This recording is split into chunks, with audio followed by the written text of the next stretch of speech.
नमस्कार साथियों, आप सभी का हमारे YouTube चैनल पर हार्दिक स्वागत है। आइए आज मैं आपके लिए लेकर के आया हूँ प्रिज्म से संबंधित कुछ पॉइंट्स। इससे पहले मैं प्रकाश और प्रकाश के परावर्तन अपवर्तन से संबंधित मैंने आपको समझा दिया था, उसका आपने नोट्स भी तैयार कर लिया होगा। आज मैं लेकर के आया हूँ आपके लिए प्रिज्म का सबसे बेस्ट और इम्पॉर्टेंट पॉइंट है ये, और बड़े ही साधारण भाषा में मैं आज आपको इसको पढ़ाऊँगा। चलिए मैं वीडियो को स्टार्ट करता हूँ। एंड तक वीडियो को देखें और सब्सक्राइब करना ना भूलें। सबसे पहले जानते हैं प्रिज्म होता क्या है। तो प्रिज्म जो है, जैसा कि आप अपनी स्क्रीन पर देख रहे हैं कि प्रिज्म किसी समांग पारदर्शी माध्यम की उस आकृति को कहते हैं। प्रिज्म किसी समांग यानी सभी अंग समान, पारदर्शी यानी इधर से उधर एक माध्यम से दूसरे में निकल जाए, एक दूसरे को पार करके निकल जाए, वो पारदर्शी माध्यम है। तो प्रिज्म किसी समांग पारदर्शी माध्यम की उस आकृति को कहते हैं जो किसी कोण पर झुके हुए दो समतल पृष्ठों के से घिरा होता है। जैसा कि आप अपने नीचे स्क्रीन पर देख रहे हैं, एक ट्रायंगल बना हुआ है, त्रिभुज के ही आकार का होता है प्रिज्म। ये कांच का गोला होता है, कांच का कटा हुआ भाग होता है। अब इसमें दो समतल पृष्ठ क्यों कहे गए? अब आप समझ रहे होंगे कि इसमें तीन है, तो तीन तो पृष्ठ से मिलकर के तो बना ही है, लेकिन प्रिज्म की जो पहचान है, जैसे एक ये एंगल हुआ, एक ये एंगल हुआ और एक एंगल ये हुआ। आप देख रहे हैं कि ये एंगल बनने के लिए एक ये वाली रेखा आई और एक ये वाली। इसी तरीके से इधर वाले एंगल को बनने के लिए ये दो रेखाएं। यानी प्रिज्म किसी समांग पारदर्शी माध्यम की उस आकृति को कहते हैं जो किसी कोण पर झुके हुए दो समतल पृष्ठों से घिरा होता है। ये प्रिज्म की एक विशेषता होगी। प्रिज्म एक कांच का कटा हुआ भाग होता है, और जब प्रकाश की किरण इससे बाहर निकलती है, प्रिज्म पर पड़ती है, तो वह अपवर्तित हो जाती है। और आप सभी जानते हैं कि जो सूर्य का प्रकाश है उसको श्वेत प्रकाश बोलते हैं, वह 7 रंगों से मिलकर के बना होता है। वो भी आप इसी टॉपिक पे पढ़ेंगे। चलिए आगे की बात करते हैं। आगे समझते हैं प्रिज्म के अपवर्तनांक का सूत्र क्या होता है। तो अपवर्तनांक का मैंने इससे पहले वाले वीडियो में आपको एक स्पेशल वीडियो जो दिया था वो अपवर्तनांक से संबंधित था। अपवर्तनांक का आप अच्छी तरीके से जान गए होंगे अपवर्तनांक क्या होता है, मैं उसको बार बार रिपीट नहीं करूँगा। अब समझते हैं प्रिज्म का सूत्र क्या है। जैसा कि आप अपनी स्क्रीन पर देख रहे हैं कि n is equal to sine A plus delta m upon two whole sine A by two. ये आया कहाँ से, समझ लीजिए कि यदि किसी प्रिज्म का कोण a तथा किसी रंग विशेष के लिए अल्पतम विचलन कोण डेल्टा m हो, तो प्रकाश के किसी रंग विशेष के लिए प्रिज्म के पदार्थ का अपवर्तनांक, यही जो फॉर्मूला लिखा है ये होगा। अभी आया कैसे इसको समझते हैं। आप देखते हैं ये लिखा हुआ है, एक ये प्रिज्म बना हुआ है, समझिए यहां से जो P है, एक P श्वेत प्रकाश की किरण एक प्रिज्म पर पड़ती है। ये सूर्य की एक किरण यहां पर पड़ रही है,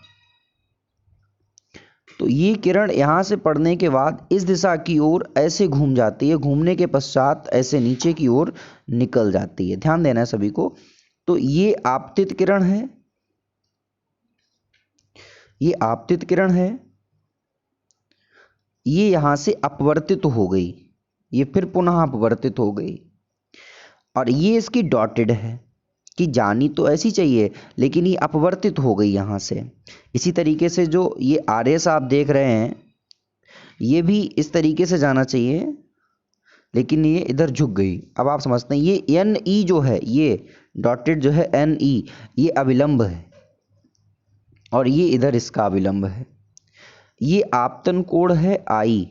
आपको मैंने इससे पहले जो नियम पढ़ाया था, स्नेल का नियम, आपतन कोण आई और अपवर्तन कोण आर। ये चूंकि I1 हो गया और ये R1 हो गया, और इधर जो बना वो R2 हो गया, यहाँ जो बना वो I2 हो गया। क्लियर? ये जो कोण ये वाला बनता है, इस कोण को समझ लीजिए, यही है आपका अल्पतम विचलन कोण डेल्टा। और जो ए लिखा है आपका, ये वाला कोण जो है ए हो गया। क्लियर? यहीं से ये फॉर्मूला आया है। आप फिर से एक बार देख सकते हैं अपनी स्क्रीन पर। ये पी क्यू एक प्रकाश की किरण, श्वेत प्रकाश किरण है। जब किसी प्रिज्म पर पड़ती है तो अपवर्तित हो जाती है। अपवर्तित के बाद पुनः अपवर्तित हो गई है। होने के पश्चात सीधा जाना चाहिए, लेकिन वो अभिलंब की ओर झुक गई। ये एन ई अभिलंब है, यहाँ ये अभिलंब है, इसकी तरफ झुक गई। ये आपका विचलन कोण हो गया। ये आपका अपवर्तन कोण पहला R1 हो गया, ये दूसरा R2 हो गया, ये I1 हो गया, ये I2 हो गया, और ये आपका कोण हो गया। चलिए आगे की बात करते हैं। तो ये तो था प्रिज्म का सूत्र। ये देख लीजिए आप, ये प्रिज्म का सूत्र लगा है, इसी से न्यूमेरिकल लगते हैं।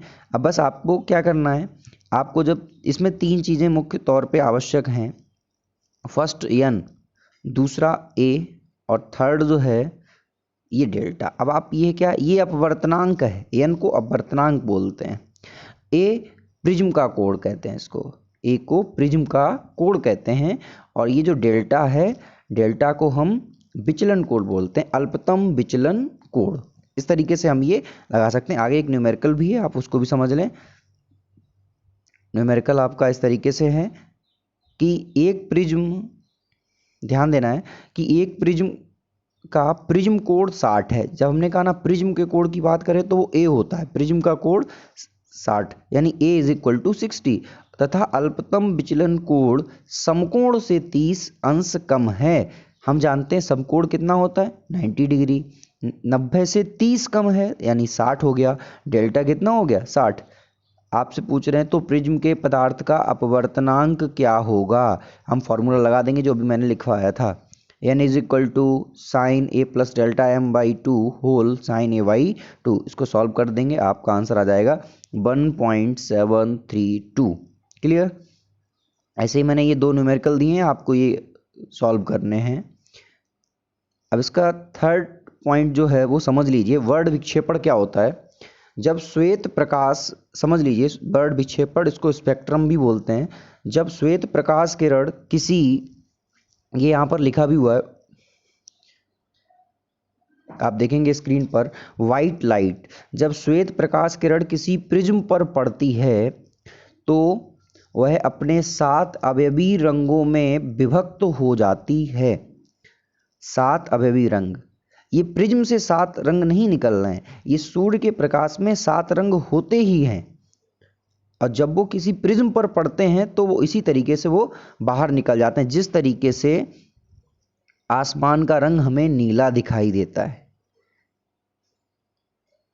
आपने जैसे इंद्रधनुष का बनना, वर्षा होने के उपरांत इंद्रधनुष बनता है, ये सब इसी के कारण है। जब छोटी छोटी बूंदें जो हैं ऊपर प्रिज्म की भांति व्यवहार करने लगती हैं, जब सूर्य का प्रकाश उन पर पड़ता है तो वह अपने विभिन्न रंगों, विभिन्न घटकों में विभक्त होती हैं। इसी के कारण जो है इंद्रधनुष बनता है। अब आप समझ लीजिए वर्ड विक्षेपण क्या होता है। जब श्वेत प्रकाश की किरण किसी प्रिज्म पर पड़ती है तो अपने 7 अवयवी रंगों में विभक्त हो जाती है। और ये जो विभक्त होती है, इनका क्रम होता है VI VGYOR। Clear? VIBGYOR। V, first V for violet यानी बैगनी, I फॉर इंडिगो यानी जामुनी, V for blue, G for green, Y for yellow, O for orange, R for red. यानी सबसे नीचे V होता है, V फॉर वायलेट यानी बैगनी रंग, और सबसे ऊपर लाल रंग होता है। इसीलिए खतरे का निशान जो है लाल रंग का होता है। काफ़ी डिस्टेंस से इसको देखा जा सकता है क्योंकि इसका विचलन जो है, रंग जो है सबसे ज़्यादा विचलित होता है, बड़ी दूरी से इसका आभास हो जाता है। ये बैगनी रंग है, ये ध्यान देना है आपको। VIBGYOR वर्ड विक्षेपण यानी विव ग्योर। क्लियर? V को वायलेट यानी बैगनी बोलते हैं, I फॉर इंडिगो यानी जामुनी होते हैं। बाकी आपको पता होगा blue means green, sorry, blue means नीला, ग्रीन मीन्स हरा, वाई फॉर येलो, येलो यानी पीला, ओ फॉर ऑरेंज नारंगी, और आर फॉर रेड यानी लाल। क्लियर? तो ये तो था वर्ण विक्षेपण। इसी कारण जो है इंद्रधनुष का बनना, जैसा कि मैंने आपको बताया, ये भी आपका एक प्रश्न यहाँ पर तैयार हो गया, इंद्रधनुष किस तरीके से बनता है। मैं आशा करता हूँ ये सब आपके समझ में आया होगा। ये सब आप अपनी नोटबुक पर नोट कर लें, और ये जो 2 क्वेश्चन दिए हैं इसको भी सॉल्व करना है। धन्यवाद।